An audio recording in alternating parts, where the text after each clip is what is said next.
Hi students, good morning to all of you. कैसे हैं आप लोग? आशा करते हैं आप लोग अच्छे होंगे।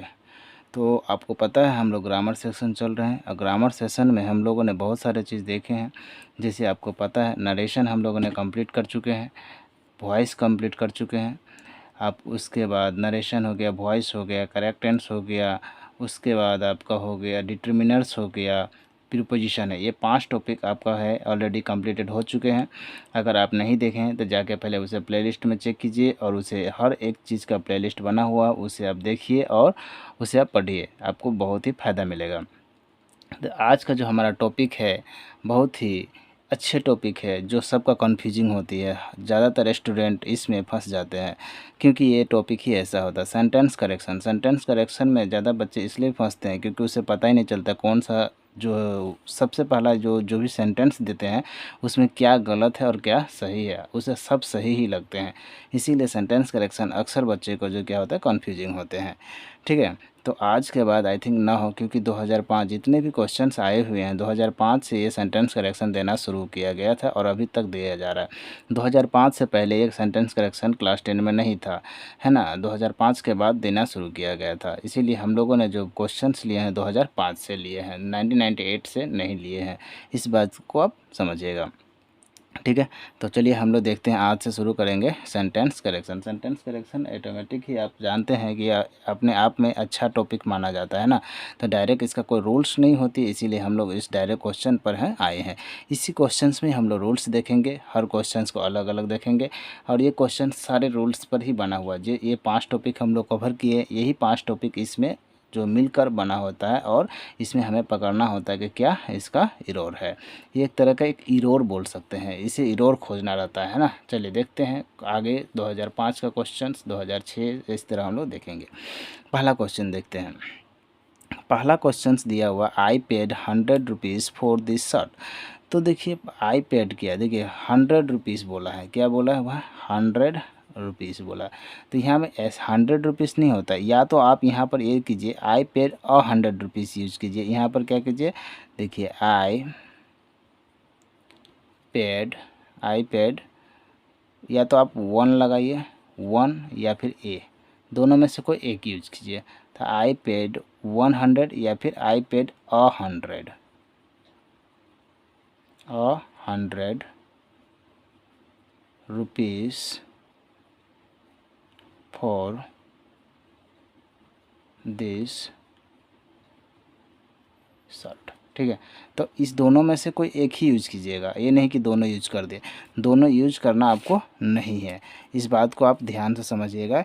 नहीं तो ऐसा भी होता है कि कोई कोई दोनों ही यूज कर देता है ना, तो ऐसा नहीं करना है कि दोनों यूज नहीं करना है, आपको कोई एक ही यूज करना है। ठीक है, तो इसीलिए मैंने दिया हुआ एक ही, कोई या तो 1 यूज कीजिए या फिर ए यूज कीजिएगा। ठीक है, ऐसा नहीं दोनों मत यूज कीजिएगा एग्जाम में। तो आई पेड 1 या फिर 100 रुपीज़ फॉर दिस शर्ट। ठीक है, चलिए नेक्स्ट देखते हैं।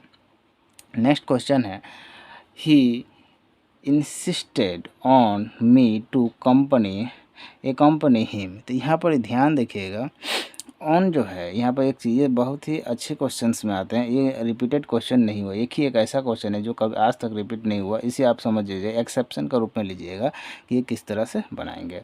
तो यहाँ पर समझिएगा, ये मी जो है, मी के साथ टू यहाँ यूज नहीं करेंगे। यहाँ पर ध्यान देखेंगे, यहाँ पर देखिए आंसर क्या हो जाएगा, ही इंसिस्टेड ऑन माई हो जाएगा। मी का जगह क्या हो जाएगा, माई, क्योंकि मी नहीं होता, he insisted my A company, क्या हो जाएगा, माई ए कंपनी, माई ए कंपनी, NYING, माई ए कंपनी, और ये हिम का हिम हो जाएगा। इस चीज़ को समझिएगा कि यहाँ जो है ये सब्जेक्ट है, ये वर्ब का साथ ING यूज किया गया है। तो इसके जगह पर टू प्लस वर्ब 1 का जगह पर हम लोगों ने क्या किया, टू के साथ इसमें वर्ब का साथ ING का यूज कर दिया। तो ध्यान से समझिएगा, ये एक एक्सेप्शन केस है जो आपको समझना की ज़रूरत है। चलिए आगे देखते हैं। आगे का जो क्वेश्चंस है, let us here his speech. तो देखिए ध्यान से समझिएगा, जो स्पीच जब भी हम लोग सुनते हैं, तो हम लोग हियर का इस्तेमाल नहीं करते। हियर का इस्तेमाल होता कहाँ है, किसी चीज़ को बुलाने में। जैसे आप अपने दोस्त है, अपने दोस्त को जो बुलाते हैं तो उसे हम लोग बोलते हैं देखो इधर में, या फिर हियर, उस तरह है। लेकिन किसी चीज़ का स्पीच सुनने के लिए, ध्यानपूर्वक सुनने के लिए जब इस्तेमाल करते हैं तो हम लोग वहाँ वर्ड यूज करते हैं लिसन का। क्या का? लिसन का। तो यहाँ पर हम लोग ये आंसर हो जाएगा लेट अस लिसन। क्या हो जाएगा? हेयर का जगह पे क्या हो जाएगा? Listen. Listen, let us listen to his speech. Let us listen to his speech. यहाँ पर क्या हो जाएगा? लिसन। ठीक है, चलिए नेक्स्ट देखते हैं। नेक्स्ट में जो है I know him for a long time, ये करेक्ट टेंस का क्वेश्चन है एज इट इज। सिर्फ उसमें क्या करते हैं, इसमें ब्रैकेट लगा देते हैं, लेकिन इसमें ब्रैकेट नहीं लगाया है, तो बस यही इसका डिफरेंस है। तो आपको समझना चाहिए कि कौन सा क्वेश्चन कहाँ से दिया है। तो इसीलिए आप पहले, इससे पहले अगर ये पढ़ रहे हैं तो इससे पहले आपका करेक्ट टेंस, नरेशन, वॉइस, ये सब का कॉन्सेप्ट क्लियर होना ज़रूरी है, क्योंकि सारे क्वेश्चन का मिक्सचर ही सेंटेंस करेक्शन कहलाता है। तो इसीलिए सारे कॉन्सेप्ट पहले लीजिए, फिर इस पर आइए तो ज़्यादा बेहतर आप समझ पाएंगे। हालांकि ये जो है बहुत ही, हम आगे ही बोले, सेंसिटिव जो ग्रामर का अंदर आता है वो बहुत ही रेयर होता है। चलिए देखते हैं। I know him for a long time, तो ये जो नो है, ये देखिए नो वर्ड के साथ आईएनजी नहीं लगता, पहला बात। और यहाँ फॉर भी दे दिया है, साथ में टाइम भी दे दिया। तो आप यहाँ समझिएगा ध्यान से, अगर नो वर्ड हो और इसका साथ प्लस में सिंस और फोर भी दिया हो, क्या दिया हुआ? सिंस और फोर भी दिया हो, नो के साथ सिंस और फोर भी दिया, तो उसे हम लोग बनाते हैं प्रेजेंट परफेक्ट में। किस में बनाते हैं? प्रेजेंट परफेक्ट में बनाते हैं। तो इसका आंसर क्या हो जाएगा? आई हैव, नो का क्या हो जाएगा? Known. I have known him, I have known him for a long time, for a long time. तो जब भी आपको ऐसा मिले सिंस या फोर रहे, जब भी आपको ऐसा रहे कि सिंस हो या फिर फोर है, दोनों में से कुछ भी एक दिया रहे और साथ में नो भी वर्ड है, तो जब अगर नो वर्ड है तो प्रेजेंट परफेक्ट लाएंगे। अगर नो वर्ड नहीं रहता, अन्य वर्ड कोई दूसरा रहता नो के बदले में, तो हम लोग उसके लिए क्या करते हैं? प्रेजेंट परफेक्ट कॉन्टिन्यूस का टेंस का यूज करते हैं। साथ में क्यों? हैज, तब वो हो जाता है आई हैव बीन के साथ आईएनजी भी यूज करते हैं। समझ पा रहे हैं? चलिए नेक्स्ट क्वेश्चन देखते हैं हम लोग। नेक्स्ट क्वेश्चन में है that boy doesn't know the alphabets. तो इस पर ध्यान दीजिएगा, इसमें एक ही चीज़ गलती है, वो जो अल्फ़ाबेट्स जो होता है ना, ऑलरेडी प्लुरल ही होता है, ऑलरेडी प्लुरल है, इसमें एस लगाने की ज़रूरत नहीं होती है। जबकि इसमें अल्फ़ाबेट्स लिखा, अल्फ़ाबेट्स ऑलरेडी अपने आप में प्लुरल्स है, क्योंकि अल्फ़ाबेट जो होता है क्या होता है? अल्फ़ाबेट का मतलब होता है ABCD से लेकर जेड तक का वर्ड को ही अल्फ़ाबेट बोलता है। तो ये ऑलरेडी अल्फ़ाबेट क्या है? एक प्लुरल सेंटेंस है, इसमें एस का ज़रूरत नहीं पड़ेगा। तो इसका पूरे सेंटेंस में क्या होगा आंसर? डेट बॉय, क्या हो जाएगा? That boy does not know even the alphabets, यहाँ से एस हट जाएगा और यही हमारा आंसर हो जाएगा। तो ठीक है, ये आप लिख लीजिएगा, यहाँ से यहाँ तक पूरा सेम होगा, अल्फ़ाबेट्स के जगह पर अल्फ़ाबेट हो जाएगा, एस हट जाएगा यहाँ से। ठीक है, आई थिंक आप लोगों को समझ में आ रहा होगा। चलिए नेक्स्ट देखते हैं। अब देखिए, ये भी क्वेश्चन से ऑलरेडी मैंने कराया हुआ हूँ, ये आपको प्रीपोजिशन में आई थिंक मैंने दिया था। देखिए, इन टाइम और ऑन टाइम का ये डिफरेंस होता है। अगर आप कहीं जाते हैं, या तो स्कूल जाते हैं या फिर स्टेशन जाते हैं, रेलवे स्टेशन जाते हैं, कहीं भी जाते हैं, तो क्या करते हैं? जिस समय आपका गाड़ी होती है, क्या उसी समय घर से निकलते हैं? नहीं, उससे आप पहले निकलते हैं। मान लेते हैं आपका गाड़ी जो है 11 बजे में है, खुलने वाला है, 11 बजे सुबह खुलने वाला है, तो आप क्या करते हैं? घर से जो एटलीस्ट घर से तो 10 बजे निकलते हैं। उसके बाद इतना दिमाग में रहता है कि 11 बजे से पहले एटलीस्ट 10:45 तक हम लोग उस जगह पर पहुंच जाए, एटलीस्ट स्टेशन हो या फिर स्कूल हो, कहीं भी टाइम से पहले पहुंच जाए। तो जब भी हम लोग यानी लिविंग थिंग्स का बात कर रहे हैं, यहाँ पर देखिए वी रीच का मतलब क्या होता है? लिविंग थिंग्स, हम लोग पहुँचते हैं। जब भी हम लोग पहुँचेंगे, लिविंग थिंग्स जब भी पहुँचेगा, उस स्थिति में हम लोग जो टाइमली यूज करते हैं वो इन टाइम का यूज करते हैं। किसका काम करते हैं? In time. तो जब भी हम लोग खुद जब एक लिविंग थिंग्स या हम लोग करते हैं तो उसमें हम लोग यूज करते हैं इन टाइम क्यों? क्योंकि हम लोग टाइम से पहले पहुंचते हैं, कहीं भी स्टेशन हो, स्कूल है। तो इसका आंसर क्या हो जाएगा? We reached the station, we reach the station in time. ये स्टेशन है, तो we reach the station in time. अगर यही चीज़ अगर गाड़ी खुलती, तो गाड़ी खुलती है यानी नॉन लिविंग थिंग्स के साथ, तो वो ऑन टाइम हो जाता। तो आई थिंक आपको ये समझ में आ रहा होगा। चलिए आगे देखते हैं। आगे में क्या है? दे left the hostel with bag and baggage. ये देखिए ये जो अभी हम लोग सेशन चल रहे हैं, ये चला रहे हैं, ये थोड़ा सा अच्छे है, इसीलिए हम लोग स्लो इसको पढ़ा रहे हैं ना, ऐसे थोड़ा सा फास्ट नहीं, आस्ते आस्ते कर रहे हैं। तो आप लोग इसके मतलब ये नहीं समझ आए कि बहुत स्लो हो रहा है, हम आस्ते आस्ते जानबूझकर ही इसको कर रहे हैं। क्यों? क्योंकि ये अच्छे से समझ आना चाहिए, ये टॉपिक ही ऐसा है। चलिए देख लेते हैं। दे लेफ्ट, क्योंकि इसमें हर क्वेश्चन में अलग सा रूल्स निकल के आ जाता है बाहर, तो हर क्वेश्चन को अच्छी तरह से समझना ज़रूरी है। चलिए इस क्वेश्चन में दे left the hostel with bag and baggage, तो इसमें देखिए ये विथ जो वर्ड है, ये देखिए बैग, वो अगर वो हॉस्टल छोड़ा होगा तो बैग और बैगेज के साथ ही आया होगा। इस सेंटेंस को हम लोग बोलते हैं super flop sentence. Super flop sentence किसको बोलते हैं? Super flop sentence. ये उसी प्रकार होता है जब एक ही सेंटेंस में रिक्वेस्ट भी आ जाए और प्लीज़ भी लगा दे, उस प्रकार का सेंटेंस को हम लोग बोलते हैं सुपर फ्लॉप सेंटेंस। तो इसमें देखिए ये अगर बैग एंड बैगेज का साथ ही गया तो ये विथ का ज़रूरत ही नहीं, क्योंकि बैग और बैगेज तो लेकर गया, साथ में जाने का किसमें इसमें लिखने का कोई ज़रूरत नहीं था। तो इसका आंसर क्या हो जाएगा? They left the hostel, hotel, hostel नहीं hotel, they left the hotel with नहीं लगेगा, यहाँ क्या होगा? विथ नहीं। They left the hotel with नहीं लगेगा, ठीक है, सीधा क्या हो जाएगा? Bag and baggage. They left the hotel bag and baggage, ठीक है। चलिए आगे देखते हैं। आगे क्या है? If it will rain we will not go out. तो इसमें देखिएगा, इसमें भी एक ग्रामर्स का रूल्स लगते हैं। जब भी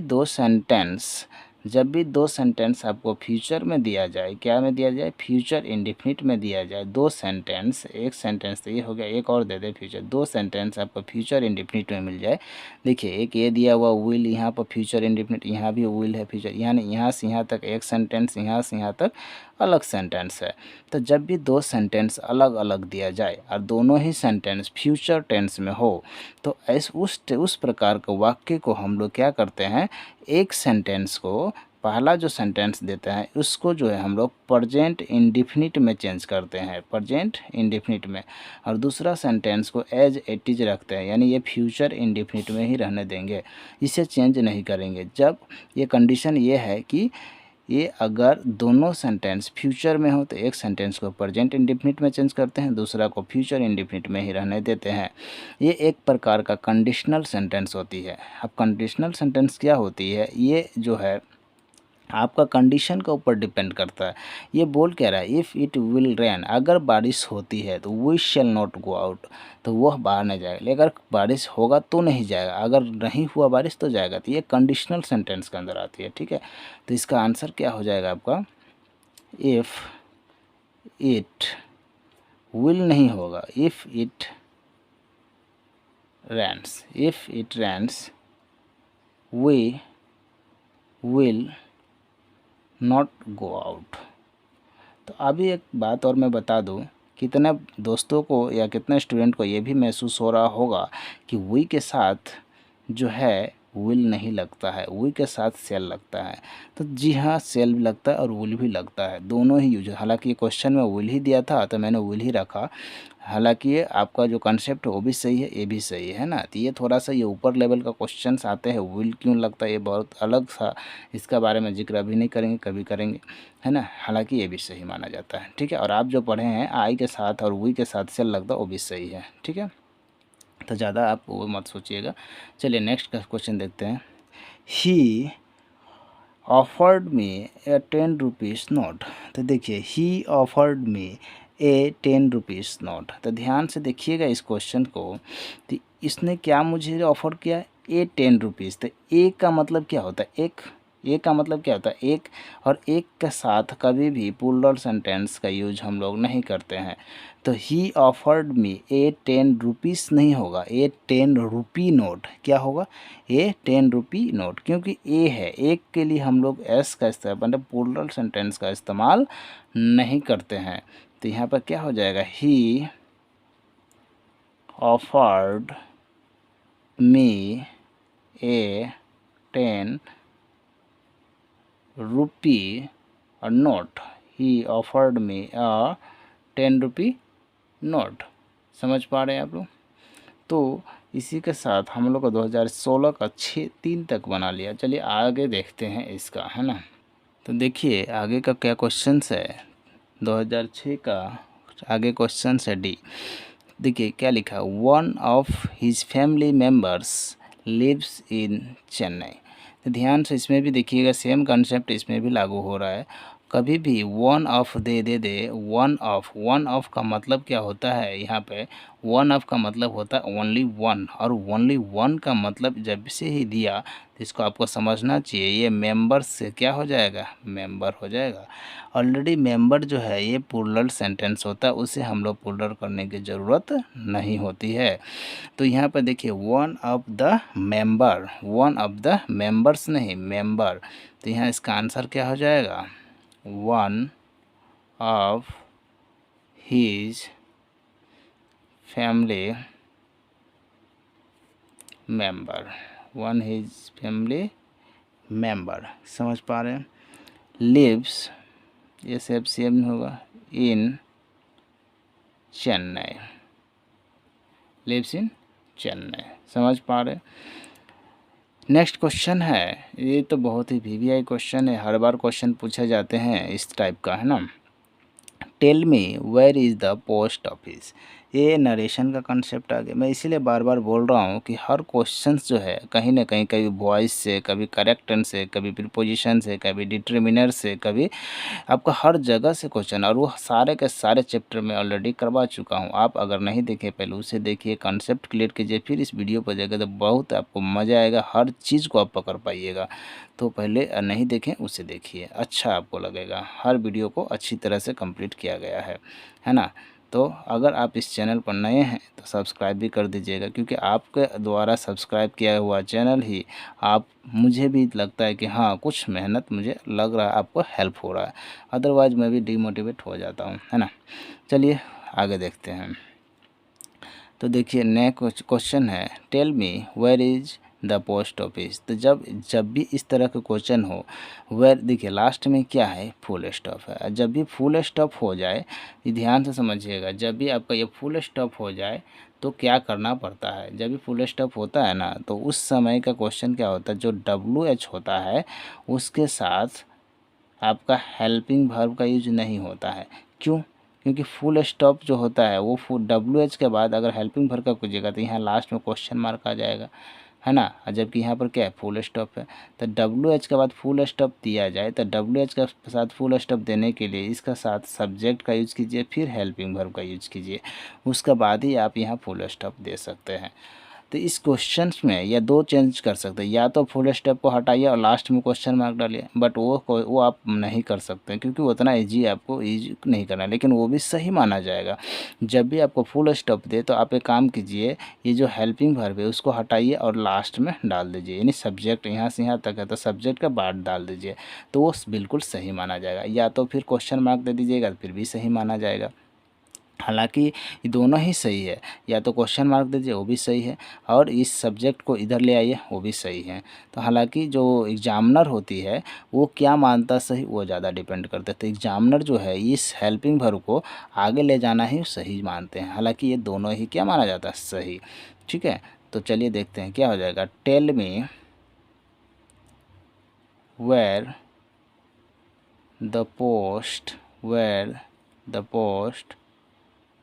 ऑफिस, और लास्ट में फुल स्टॉप, सॉरी ईज भी होगा, where the post office is, और लास्ट में क्या हो जाएगा, फुल स्टॉप। तो आप समझ पा रहे हैं। आई थिंक आप लोगों को समझ में आ रहा होगा, है ना। चलिए नेक्स्ट क्वेश्चन क्या है। नेक्स्ट क्वेश्चन है I am going to school by bus every day. जब भी आपको क्वेश्चंस में एवरी डे दे दे, जब भी आपको क्वेश्चन में every day they they, always they they, always they they, every day, always, daily, ठीक है, every day, always, daily, usually या फिर रेगुलरली, ये सब जो वर्ड मिल जाए आपको कभी भी, always, daily, usually, regularly, everyday, तो हमेशा आपको ध्यान रखिएगा ये जो टेंसेस होती है वो प्रेजेंट इंडेफिनिट में चेंजेस होती है। किस में चेंज होती है? Present indefinite. प्रेजेंट इंडेफिनिट का मतलब होता है सब्जेक्ट के साथ एस या एस लगना अगर वो सब्जेक्ट सिंगुलर हो तो। आप ध्यान से समझिएगा, सॉरी सिंगुलर नहीं, प्लुरल हो तो ऐसे भी आप मैंने बता चुका हूँ कि ही, सी, इट और कोई एक नाम के साथ ही एस या एस लगते हैं, है ना। तो देखिए आई एम गोइंग टू, ये सीधा सीधा प्रेजेंट कॉन्टिन्यूस का तरफ इंडिकेट कर रहा है। और ध्यान एक चीज़ और दीजिएगा, ये जो बाई बस दिया है कभी कभी यहाँ पर फुट दे देगा आपको, FOOT फुट, तो वह भी क्वेश्चन बनता है। I am going to school by foot, तो यहाँ पर बाई फुट का जगह ऑन फुट होता है। अगर बस है तो बाई बस, यानी ये तो सही है बिल्कुल बाई बस, बट गलत कहाँ दिया है। I go to school by bus, by bus every day, ठीक है। तो I go to school by bus every day. जब भी ये सब वर्ड मिल जाए आपको, ये चारों वर्ड लिख लीजिएगा आप अपना नोटबुक में, कॉपी में, तो आपको हमेशा प्रेजेंट इंडेफिनिट में ही रखना है। अब प्रेजेंट इंडेफिनिट का होता है सब्जेक्ट, वर्ब, ऑब्जेक्ट। तो देखिए सब्जेक्ट लाए हैं, वर्ब है, उसके बाद ये ऑब्जेक्ट है। तो आई थिंक आपको ज़्यादा वीडियो नहीं बनाएंगे, ये वीडियो को 3 से 4 पार्ट में बनाना कवर करेंगे, क्योंकि आस्ते आस्ते हर क्वेश्चंस को डिटेल सीखेंगे, उस तरह हम लोग बनाएंगे, ज़्यादा हड़बड़ी से नहीं बनाएंगे, है ना। क्योंकि आपको हर एक कॉन्सेप्ट को समझते हुए निकलना है, जबकि क्योंकि एग्ज़ाम में क्वेश्चंस यहीं से आने वाले हैं, इसी क्वेश्चन, जितने भी प्रीवियस ईयर क्वेश्चंस होती है यहीं से क्वेश्चंस वो लोग पूछते हैं, है ना। तो चलिए आज के लिए हम लोग इतना ही रखते हैं, और अगर आप इस चैनल्स में नए हैं तो इसे सब्सक्राइब कर दीजिए, अपने दोस्तों को बताइए। अगर आपका चैनल से थोड़ा भी हेल्प मिल रहा है तो लाइक कीजिए, सब्सक्राइब कीजिए। चलिए आज के लिए इतना ही, थैंक यू।